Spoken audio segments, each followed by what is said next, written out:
Hello and welcome to another Top Advisor Marketing Podcast. I am your host, Matt Halloran. Now, I met our guest today, Joe, who's now officially the Chief of Communications at Intentionally. Many years ago in a past life that I had, that up until recently, he was still living in that life, which was working for Carson. Him and I both started at a place called Peak, and then it became Carson Consulting, and then all sorts of other Carson-y things happened. But I have known this man for quite a while. He happens to be somebody who I have an enormous amount of respect for, because not only do I think he's unbelievably intelligent, but his focus being on communications, something that I hold very dear personally. So Joe, welcome to the show, my friend. Hey, I'm glad to be here. Like you said, it's a long time coming, I think, for both of us. And when you throw out the name Peak, a lot of memories a lot of memories flood the brain. That's for sure. Listen, man, here's the thing though. When you started at Peak, it was a really cool building that you started in. When I started at Peak, we're in the basement of Ron's financial services practice. And I remember walking in there the first day and thinking to myself, it's like, is this real? And then of course, everybody, comes out of their office and like, hey, and they're all dressed really nicely. Hey, we're getting a new building and all of that. But yeah, I was a little bit nervous there. Dude, yeah. Humble beginnings. Okay. So you're officially now the Chief of Communications at Intentionally. And communications has been a huge component of what you've done in financial services. Would you mind describing and defining what that means and really what your expertise is?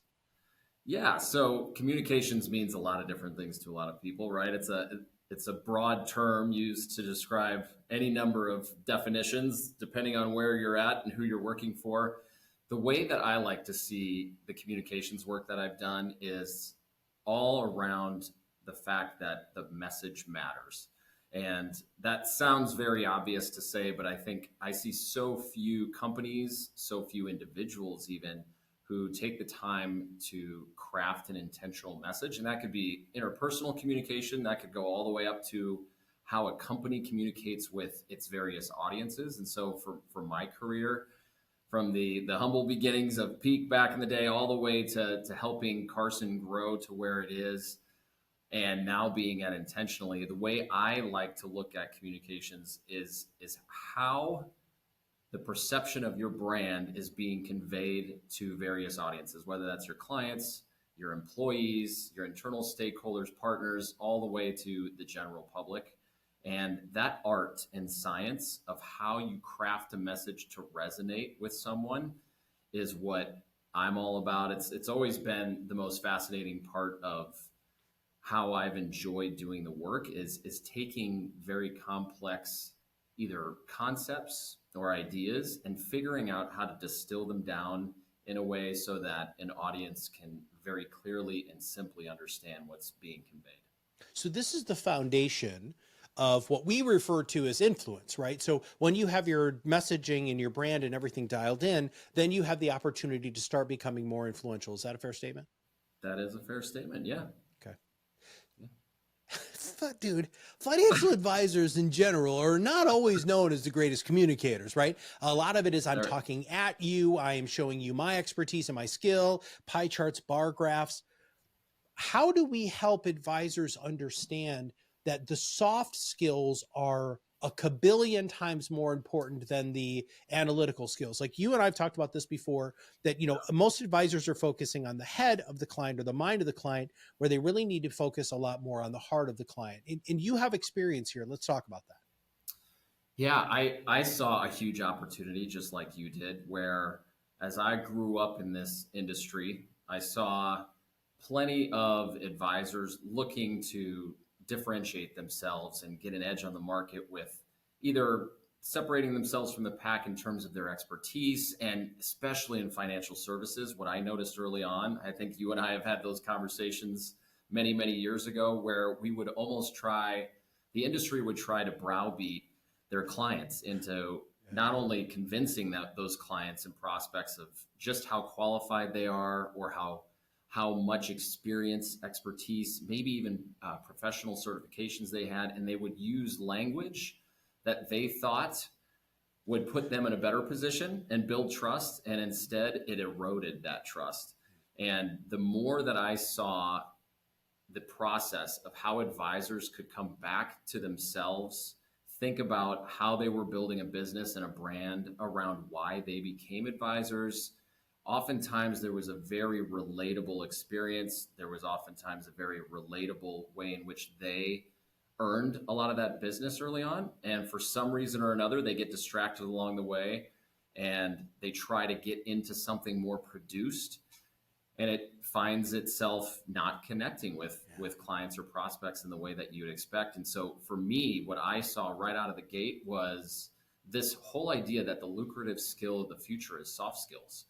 And you're seeing this with the next generation, but you also saw it many, many years ago when I first got into the business. The more that you had this ability to connect with a person in a room or through an engagement, whether that was through a digital channel or in person, the better chance you had at earning that business.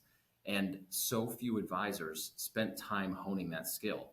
And that's where I learned a lot from my time at Carson Group, because we spent a little time on really honing in that message and thinking about where is there a need in this world? Who is it we best serve? And then how are we going to provide ourselves and show up as the guide in their lives, not the hero? Again, we try to remove that ego. Oftentimes when the very instinct inside of us says we should be promoting and amplifying the value we bring to the world, and that's very true, but it only matters because there is a need to begin with, or there is a feeling or an emotion that needs to be addressed in someone's life. And as it relates to financial planning, as it relates to investment management, or even wealth management overall, that feeling for so many people can be confusion, it can be fear, scarcity. And so my whole process was figuring out how to start with those emotions, with those feelings, naming them or labeling them, and then working backwards to say, how do we show up in someone's life based on the messaging that we put out there as a brand, with some of the thought leadership we develop? How do we show up in a place of value when that person, individual, family, company comes in and says, we feel a certain way, we have a certain need, and I'm in a vulnerable place in that moment to say, can I connect with a company or an individual that can solve that need for me? And the reason that so many people move to make a decision with someone else when they're working with them is because they feel that personal connection.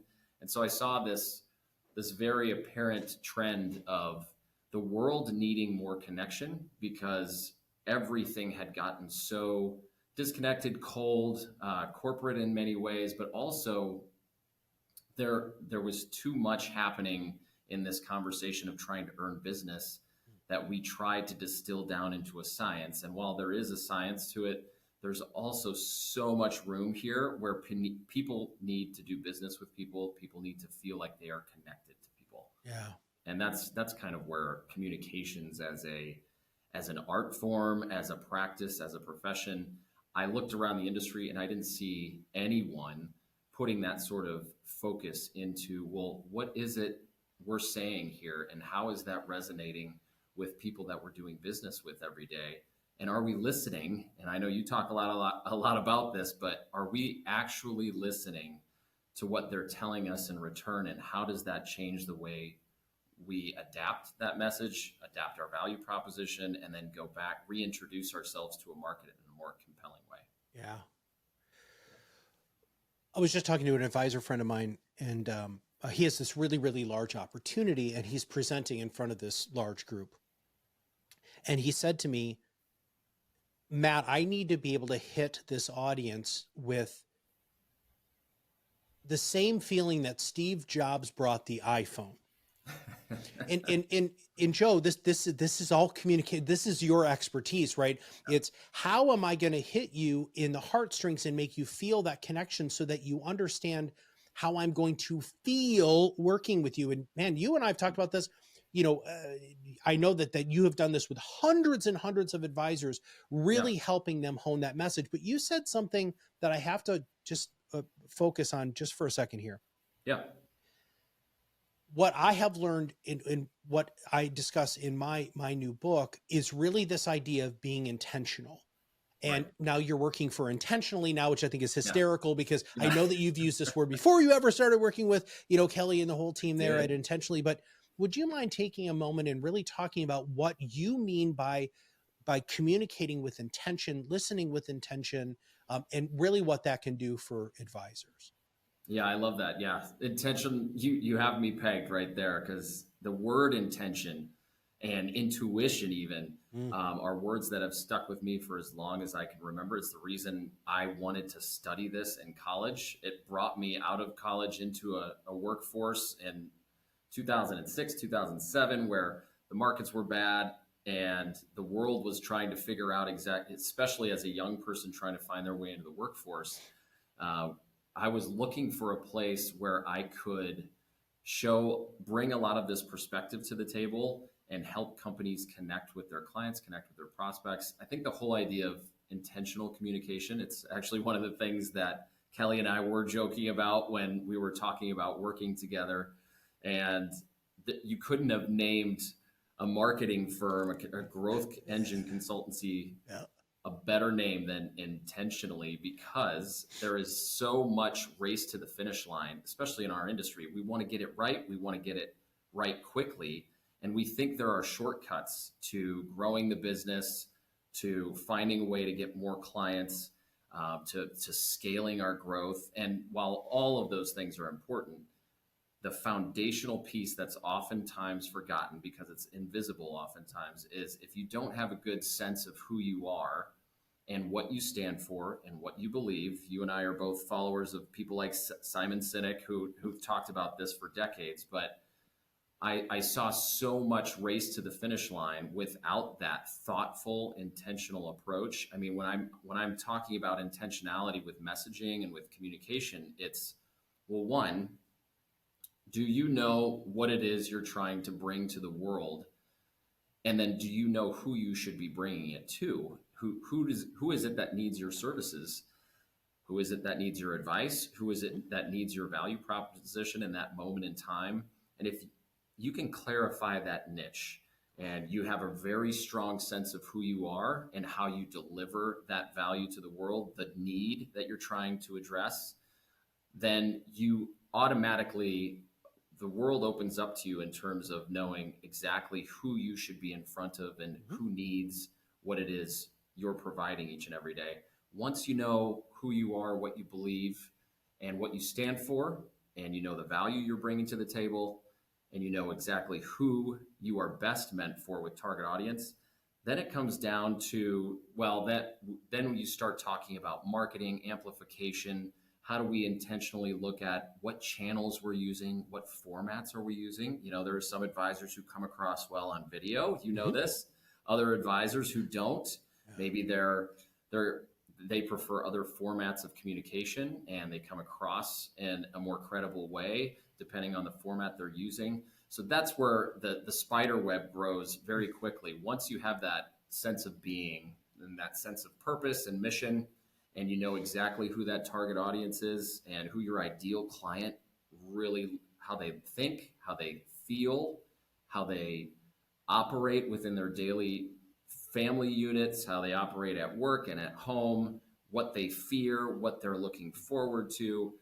If you can get those three things right, then you have the foundation through which all of those other marketing decisions happen, which is, well, how do we reach these people? And what's our strategy in order to put this message out in the world? But too often, advisors go straight to the marketing amplification step. Yeah. You know, they want to be seen in publications. They want to be quoted. They want to be credible. They want clients knocking down their door. They want leads. Kelly and I talk about this all the time. And we're even exploring the idea of putting a book together where it's leads is not what advisors really want, because you can put a number of leads in front of an advisor, in front of a firm, and you find out very quickly some of them are qualified, some of them aren't. Maybe you decide you're better suited for one client over another. And what you really need is a way to qualify these people and to have more authentic conversations to identify who you can work with.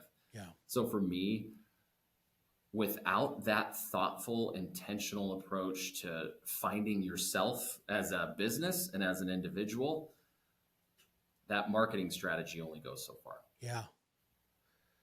Well, it's interesting when you say that, because, when Kirk and I rebranded from Top Advisor Marketing to ProudMouth, when we were sitting with our branding agency, one of the first things that they had said was, asking those questions, right? Like, Yeah. who are you? What are you solving? Who do you work for? Why would they care? What problems are you actually solving for them? Yeah. And we really distilled it down to a very, very simple statement for us, which is, we help advisors stop being the best kept secret in their area. Because that's what most advisors, that's an amplification thing that you keep talking about, Yeah. right? Is they're just so tired of sitting in their office and people not knowing how smart and good they are at what they do. And then the second part of that question is who do you do it for? Which is, we work with independent, financial advisors, right? That's what we work with. I don't work Yeah. with wirehouses. I don't work with banks. I don't work with captive advisors. Well, because they can't just do what, our system. The other thing that you said there that I absolutely love, it's really like a gut check. And when we first started working together, at Peak, we were running something called the True Wealth Institute, which was a communications 3-day training program that we did for advisors to help them learn how to ask the right questions and then deal with the answers. Something I've heard you say, and I've noticed that you talk about this on social, and I've heard you talk about this in the past, is the importance of advisors being able to listen. And I'm going to challenge you on something, my friend. Yeah. Most advisors don't want to ask questions that they're afraid to hear the answers. How can you help them get more at ease with the power of listening so that they can find out really, truly what their clients want?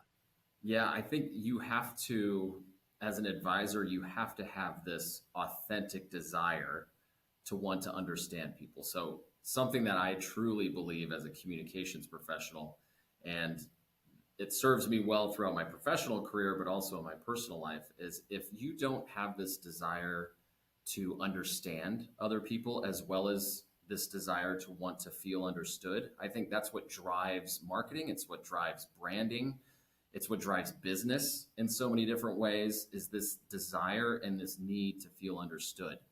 Advisors have to understand if they're building a business that's addressing a need for a certain target audience and they're serving a certain client segment very well, they should be naturally passionate about empathizing with that group of people and wanting to understand them to an nth degree, because the more you can empathize, listen, and understand what's happening in someone's life, the better you are able to show up for them when it is time for them to engage with you and capitalize on everything that you bring to the table for expertise. So I think listening is important.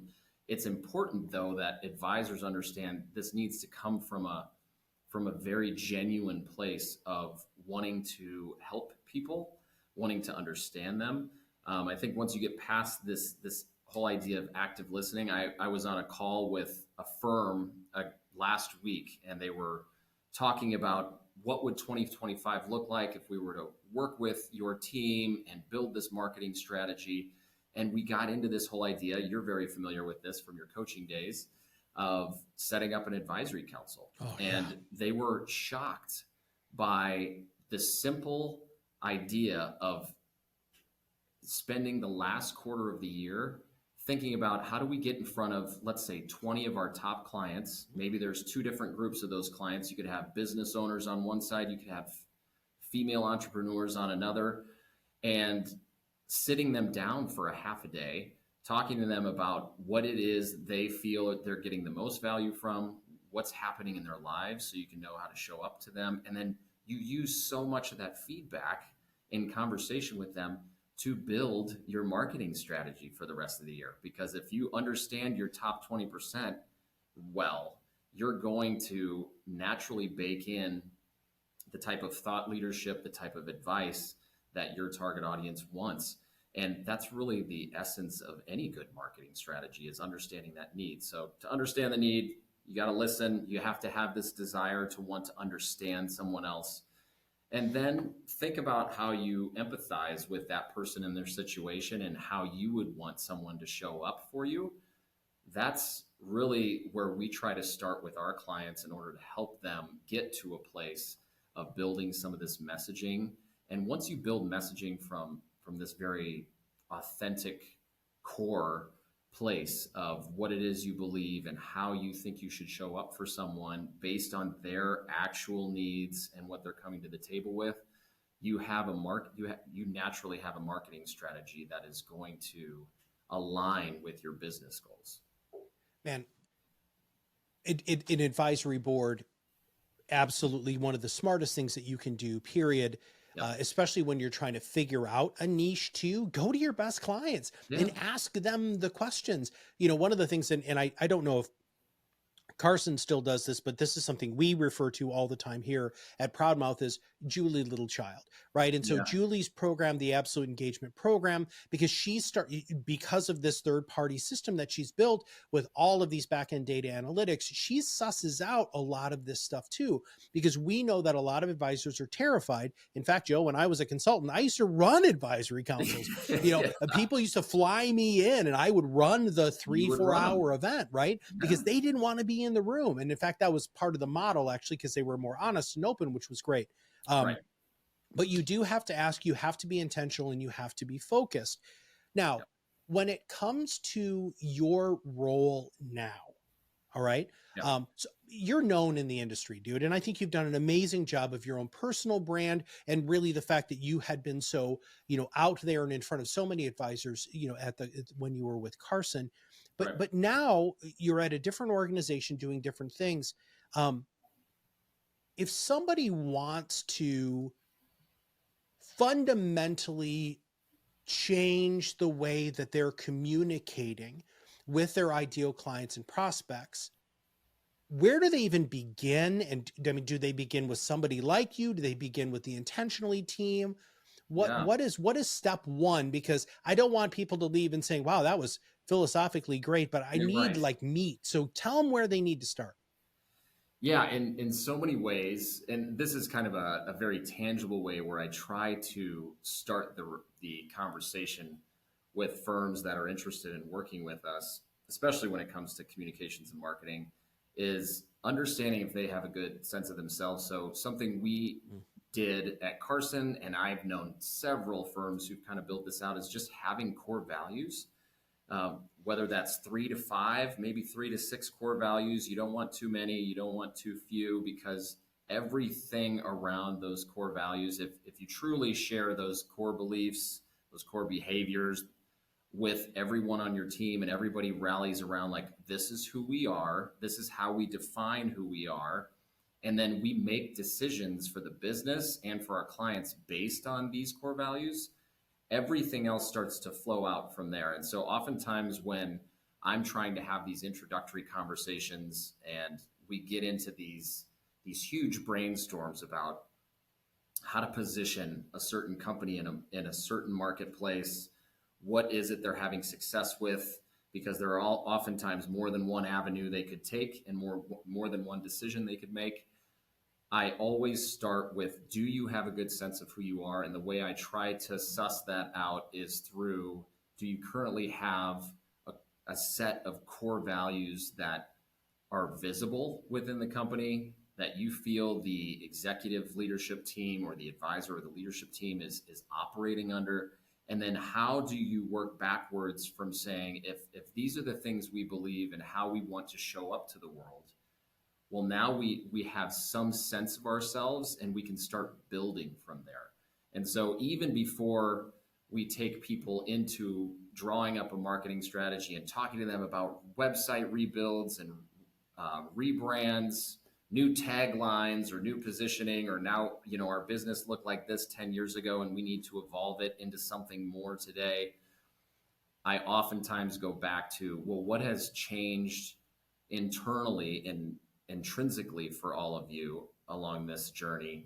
Is it the same? Is it not from what it was before? And then do you have something you can point to in a very tangible manner that tells not only you, but everyone else within the firm who you are? And to me, it oftentimes starts with core values. I think the other side of this is understanding, well, and I took actually a firm through this just a few weeks ago, is saying, do you understand your audience well enough to know how they feel right now? So, for example, you could take this whole idea of the fact that clients may feel confused or fearful about money. What sort of emotions are tied to money in your ideal clients' lives? If they have that emotion at this turning point in their life, how is it you are going to then provide a solution to that natural emotion that they're feeling? And oftentimes those emotions, like we've talked about earlier in this conversation, those emotions and then how that advisor firm addresses those emotions with their value proposition, there is core values somewhere underneath that conversation. And so if I can get underneath that, we can get core values developed. And this is something that I would tell anybody who's listening to say, you've got what, 2 months left this year. Yeah. We're heading into the end of 2024. There probably isn't a better time for you to meet with your leadership team to do some executive planning. Make that exercise of re-examining yourselves a part of any sort of strategic planning that you do. Yeah. I think a lot of advisors think that they know, but they don't. Like, one of the things that I hear all the time is, well, they're confused, they're worried, they're uncertain, right? Yeah. But there are also subsets of ideal clients who are excited, they're happy, they're proud of themselves, right? When I was a therapist, one of the things that we used to hand people, and I would hand it to everybody, it didn't matter if you were a little kid or somebody older, is an actual emotions chart that had like 100 different emotions, and people would look at it and they would say, oh my God, Joe, I didn't know there were this many emotions. Like, no, you do. It's just you didn't have the vocabulary in order to make it so that you really were communicating effectively. And I think that's why the values exercise is so vitally important. And on that strong foundation that's really built off of who you are as a human, then we can start answering those questions. But I love the fact that you're focused more on how they feel, because if you can show them that you're going to make them feel the way they want to, like, go back to the early iPhone things, man. That's exactly it. Yeah, I mean, if you think about how Apple rolled out the MP3 player versus the iPhone. So instead, and I don't know, you probably know this story because you do as much reading as I do, but most people don't realize there in like 06, 07, 08, right before they came out with the iPod, what they originally went to the market with was talking about the amount of storage in terms of like gigabytes or megabytes, actually it was at the time. And all of these technical based features that sounded like engineers had built it, which they did. Yeah. And so they sent that language to their marketing team. The marketing team for Apple just regurgitated that and put it out in the market, and it didn't resonate. Actually, the early sales for the iPod were terrible. And what they had to do was twist that narrative into saying, well, what if you could carry the soundtrack of your life with you? You can store 1,000 songs in your pocket. Yeah. Well, one, that speaks to the size of the iPod. It's small. Mm-hmm. Two, it speaks to just how much storage there is to the common person without going into like, how much is a megabyte again? And how many songs can I get with like 4 megabytes? And just that simple rephrasing and reframing of what value they were bringing to the market had all the difference in the world to that growth trajectory for the iPod. And then eventually, like you said, in 08, the iPhone. And that's exactly what advisors need to do, is they need to look at what they're saying now and make that change, because so many advisors are saying so many things that are so fiercely technical to try to make themselves sound smart, when in fact what they need to do is they need to make people feel better. Okay, Joe, I'm sure that there's going to be people who want to reach out to you, find out more about what you're doing at Intentionally. Where should they go and who should reach out to you? Yeah, absolutely. So I think the best thing to do is to check out Intentionally's website, because we do offer a wide range of things. The whole vision behind the firm is that messaging and comms leads to marketing. Marketing leads to the client experience and the technology that's used in order to scale your business. So we see ourselves as a growth engine firm, and they can check us out at intention.ly. online. The other thing that we're going to be doing here over the next month, and Matt, I actually have the opportunity to kind of talk to you, or at least tease it right now, is we're coming out. Everything that we've talked about here today, I haven't seen done within the industry, but I also haven't seen done, especially on the M&A side of the industry. When you have a firm that is going through a merger or acquisition, and there are these clashing missions of what needs to be accomplished. Maybe there's a little bit of a new mix of culture that's coming in with different core values. All of those things we tend to glance over in the middle of making a deal and ensuring that, we're hitting the company's growth goals. Something that I learned well at Carson was figuring out how we can navigate that change management internally and externally with clients and prospects. And so we're taking that formula and we're rolling out a communications offering at intentionally specifically for M&A, but also just to roll through how to tell your story, get your story straight if you're somebody who just needs that help. And we'll have a webinar on that November 13th at 3 p.m. And the press release will come out for kind of this offering, and we'll have a lot more to say about it over the coming months. But so much of what we're trying to build right now is ensuring that firms have this foundational identity built before they decide to go to market with anything. Now, are they going to be able to get a replay? So if somebody listens to this a year from now, okay, good. Yeah. And they just go to the website to find that, yes, or your YouTube page? Yes, exactly. I will be doing a number of different episodes on YouTube called Message Matters. We've already started with our first couple episodes here. Yeah, and it's, message does matter, but there's also so many matters behind the message. And so we're really going to spend some time over the next months and years talking about why this matters from an interpersonal communication standpoint, active listening, all the way through to how a business adopts this attitude and puts a meaningful message out to the marketplace. So they can follow us on YouTube with the Message Matters series. They can also find a replay once we have this webinar, which will be on our website as well. Magnificent.